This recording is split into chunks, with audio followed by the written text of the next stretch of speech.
we are witnessing a fantastic role reversal on the stage of history. The one who just yesterday, well, by historical standards, yesterday was considered a Quasimodo, is now already an Achilles.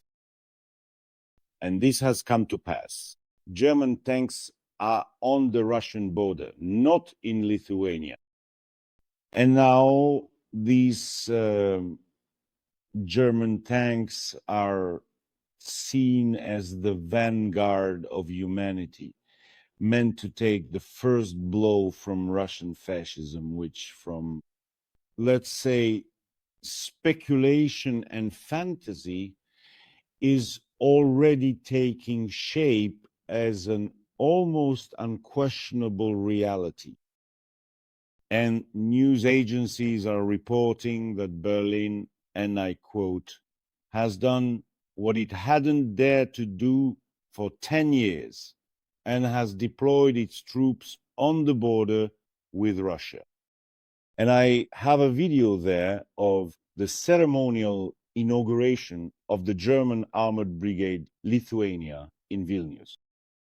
And at this inauguration, of course, both Merz and Merz are present, as well as the German Defense Minister Pistorius, and they explain somewhat awkwardly and themselves surprised at how the roles have changed on the stage of history.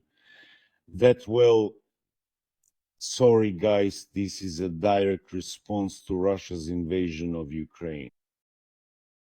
Nevertheless, almost everywhere in the world, playing hide and seek with reality remains a favorite pastime. And global politics has turned into a contest of who is blinder, who is the blindest. Well, fine, there's Putin and his circle of elderly ghouls. They are primitive, bloodthirsty fools who do not understand the consequences of their actions. Out of their own stupidity, they unleashed a war that is now beyond even their own control. Yes, for this war, well, we already know all this. There were no reasons except for the hallucinations of the Russian dictator. But now all of that no longer matters compared to what lies ahead. Because the terrifying trajectory of history toward a universal global catastrophe is becoming ever more apparent. That is, unless that very man-made miracle happens, the one we have discussed with you many times. And it is not a complicated miracle, but all the romantics' hopes that somehow everything will just resolve itself, it's all nonsense. This kind of thing no longer just goes away on its own and as a rule ends up stirring up the entire world. Moreover, look masks are coming off.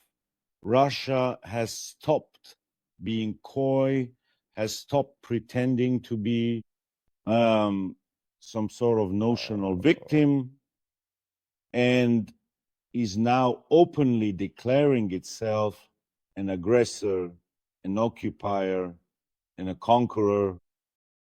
This revelation, let's call it a sermon, was, of course, entrusted to Lavrov, because even among the dark crowd of Kremlin ghouls, Lavrov manages to be the darkest of them all.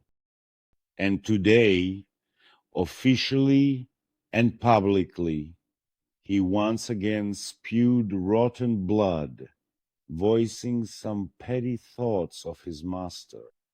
And through him, Putin ordered the world to be told that he intends not just to carve out and fill with ruins and the stench of corpses 4 regions of Ukraine, but the entire country And this war-obsessed dictator ventriloquized through his foreign minister, promising a complete, prolonged, endless, and total triumph of war, death, and decay. If you don't believe it, please, you are welcome to the Nevzorov Telegram channel. There you can see all this field for yourself, this declaration of intent to continue the slaughter, the bloodshed, the bombings. You can witness it all firsthand.